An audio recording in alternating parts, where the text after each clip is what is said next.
Israel releasing chilling new images inside the Hamas tunnel 60 feet underground, where the Israeli military says those 6 hostages were killed, including Israeli-American Hersh Goldberg Poland.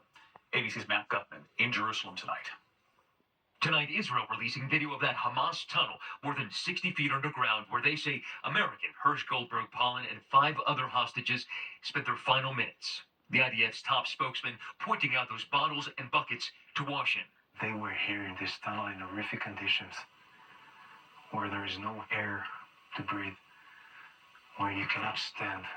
The IDF believes the hostages were held in this 2-foot-wide tunnel for weeks before Hamas executed them. Hamas saying they did so because they heard Israeli soldiers operating nearby. And overnight, an Israeli airstrike in a designated humanitarian zone, leaving 19 dead, according to Gaza health officials.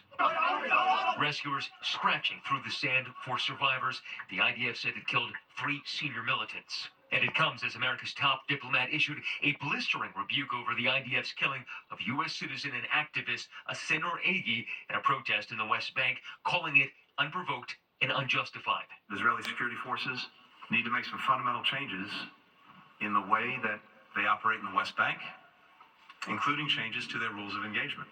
Egi shot in the head, the IDF claiming she was hit indirectly and unintentionally. David, I've spoken to the families of some of the American hostages. They tell me that they have watched that video inside the tunnel. They also tell me that over the past week, they've spoken to National Security Advisor Jake Sullivan twice. And at this point, they are not optimistic about a deal, despite these intense U.S. efforts. David. Matt Gutman in Jerusalem tonight. Matt, thank you. Back here in the SpaceX is preparing for the first private spacewalk in history. Polaris Dawn launching from the Kennedy Space Center on top of a Falcon 9 rocket.